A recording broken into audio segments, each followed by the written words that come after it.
In today's video, I decided to challenge myself and paint a very large scene of the epic Kloof mountain range of the Western Cape. I'll be giving you insight in what made me decide to paint these mountains and how I will go about planning the scene out on my very large canvas board. Let's begin.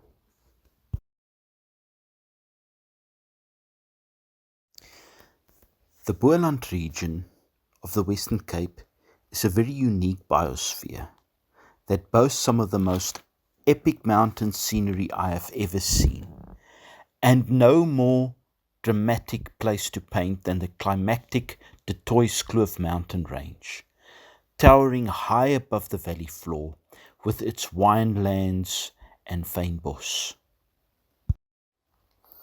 The reference I'm using today has only one issue with that dirt road leading us in. It seems too central, dividing the foreground into two symmetrical halves. However, I find the depth in the scene very alluring.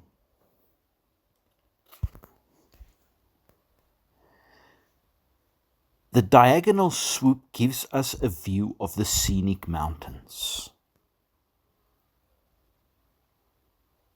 And I love the dramatic design of those clouds, adding to the drama of the scene.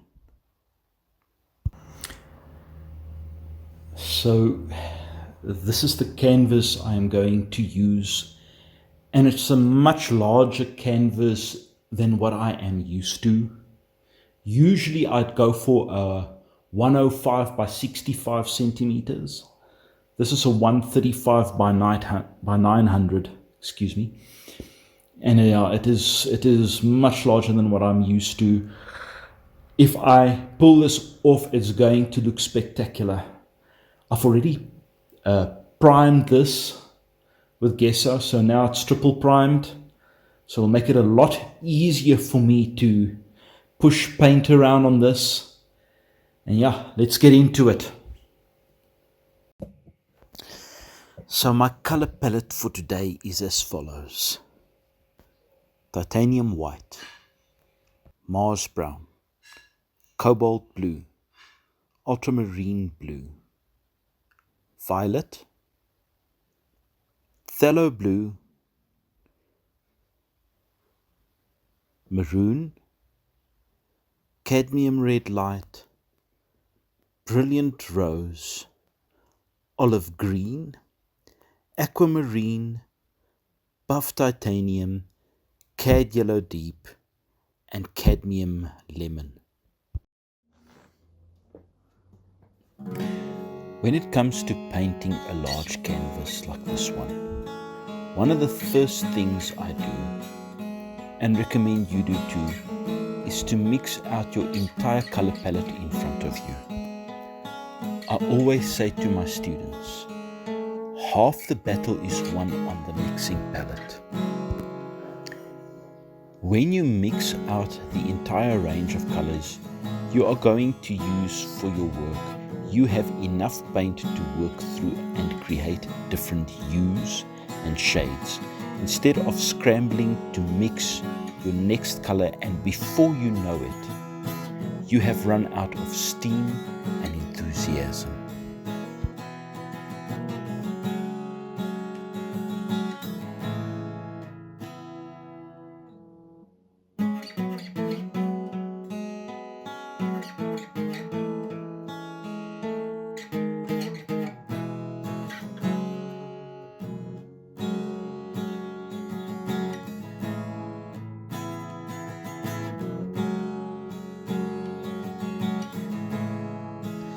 Since the success of my large last canvas, I felt confident to go even larger.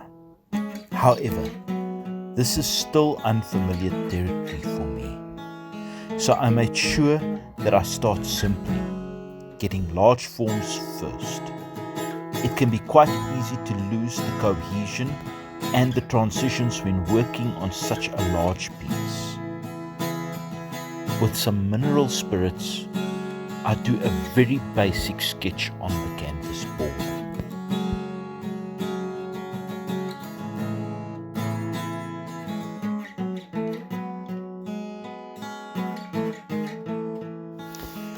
Using some phthalo and cobalt blue with titanium white, I start blocking in the sky using large flat synthetic hairbrushes. I usually start my process this way. It's vital to get that sky in, as it creates the setting and mood for the entire painting. It also helps me to avoid painting literally and gives me a more methodical method to proceed with. So, what do I mean by this? Well, you could start the entire painting going for your darks first. However, this doesn't tie up the values and hues of color up nicely, and it feels like a very piecemeal process. So with the sky, if you really start and pin your entire color scheme to the sky, meaning it affects the mood of the mountains and the land underneath it, you get a very different, soft and recedent feel to the values that creates space, atmosphere and depth. So a lot of the colors of the sky end up in the mountains. So I would mix the color of the mountains, some ultramarine, violet, touch of cadmium red, and some of the sky colors including the phthalo blue cobalt with a bit of titanium white and a touch of Mars brown. However, I adjust my mix to varying degrees depending on the light dynamic of the sky. Blocking in such a large canvas requires quite a lot of paint and some larger brushes than usual, using some liquid gel to make it easier to put the paint on the canvas. I would block in my entire first stage with softer, cooler greys in the distance. And the closer I get to the viewer's vantage point, there will be warmer colors present. In the mid-distance, I add violets and maroons, and the warmer greens, yellows and reds I save for nearer to the viewpoint closest to us. So I decided on placing that road more to the right instead of dead central in my painting. This is going to create a more interesting and engaging feel, a more balanced composition, so to say. Otherwise, the left side of the painting feels too busy. For the foliage on the left, I will use the violet mixed with some olive green, which gives me a nice dark harmonious base upon which I can put subsequent layers of detailing. And generally, I keep my color combination somber and subdued in the block in. This will serve as a good base for the subsequent modeling of the shapes in the next phase of the painting process.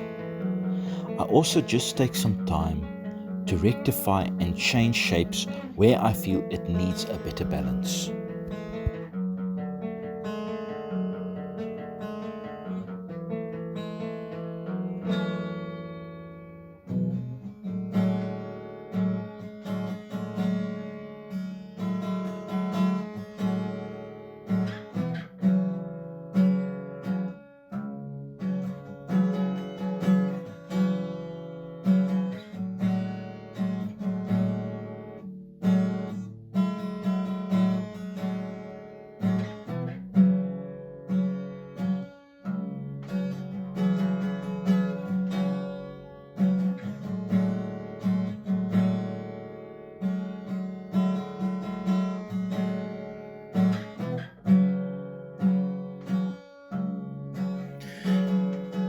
So in the next phase of the painting process, I start building up thicker paint textures on the canvas surface.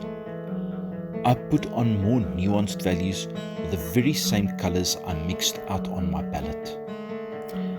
And at this point, I can feel some resistance creeping in, as I have to deal with the larger swaths of color and shapes on this painting. A larger canvas definitely requires more energy and can feel physically and mentally demanding. I experienced that slightly in the previous work.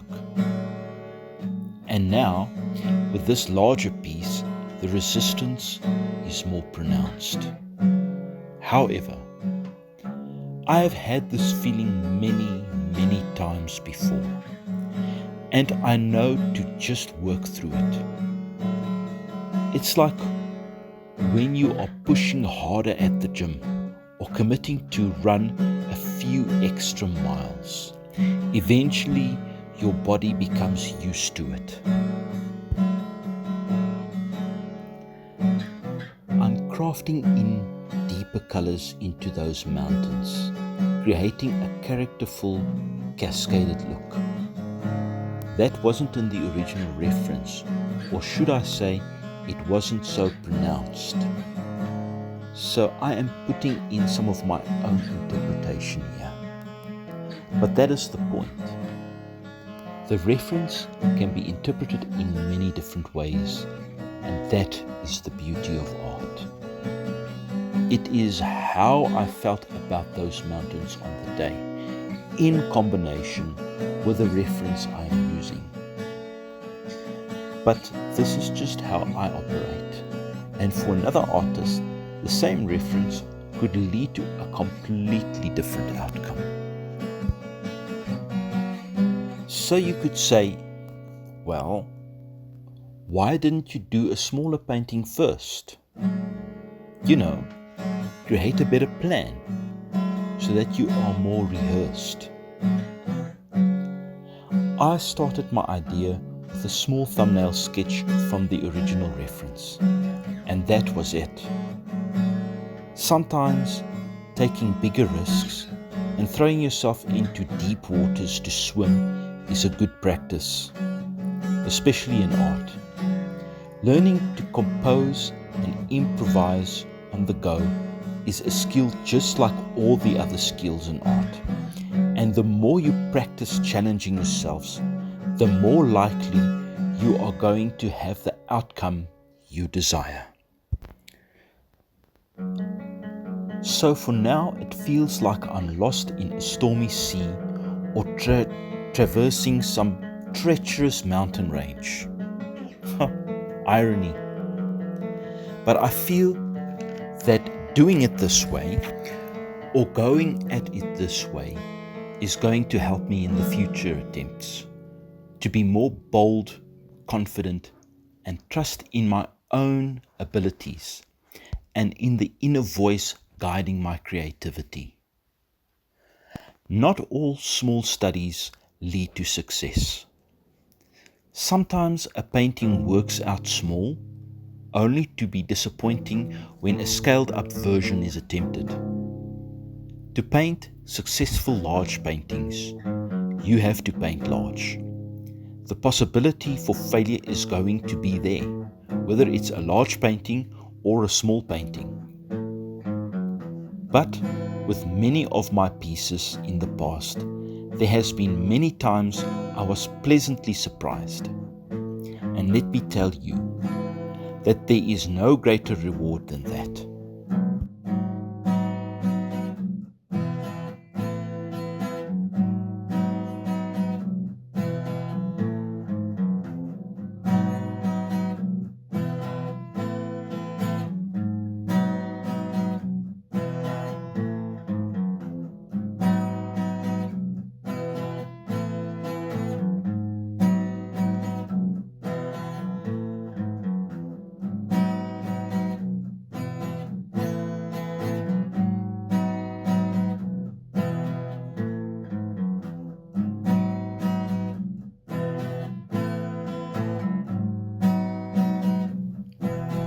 I'm working on those foothills, and I find it challenging with all the fine shrubbery that grows there on those hills. I have to dot it in with a fine brush in such a way give the feeling of dimension, and that takes a lot of patience. At this point, I was realizing just how much work is going into this. And breaking the yellow grasses with those darks to give the foreground depth and texture. To me, this was the most challenging part of the painting, as I really have to emphasize detail to create recedence, and on a large canvas, this is quite a demanding experience. I had to get more depth and character into the dirt road and make sure that the road indicates depth, as it plays an important part in leading the eye into the painting. I had to sculpt the unusual foreground, indicating that ditch next to those trees. All that had to come together with the mountains and clouds. I had to tie these elements of the painting together and create elements that work together to get the harmonious depth I was looking for.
I think one of the things about painting such a large piece is how far should I go with the detail?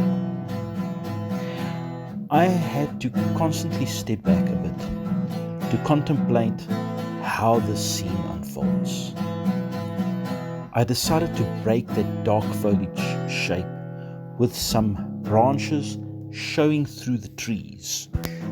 This is where artistic license comes into play. And that seems to work well and add to the feeling of depth. Also just tweaking the grassy terrain on the right, adding more nuanced values into it.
I feel that the painting is coming together nicely, and it's just a case of getting all those final details together to bring this artwork to its natural conclusion, like the highlights on those branches, and bringing in those odd grasses that catch the sun, indicating the scalloped ditch that leads your eyes to the trees and beyond. By the way, I'm using a very fine detailer synthetic hairbrush for the grasses over there.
It's been both an incredibly interesting and challenging year for me.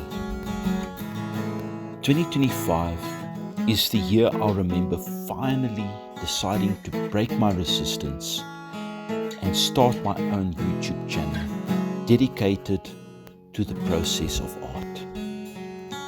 It has been a giant learning curve for me, full of interesting surprises. Both achieving my creative goals by doing larger works and exploring new creative avenues and perspectives as I did creating my own frames. None of what I've attempted this year is perfect, but perfection was not the point here. It was all about growing, embracing the journey and the creative process, no matter how messy it gets. Putting down that inner critic and finally showing the world my art. For all those that support and watch all my videos, I am greatly thankful, and I hope in the year to come I get to grow more and bring more of my inspiring work to this platform. Until we meet on the next video, have a great day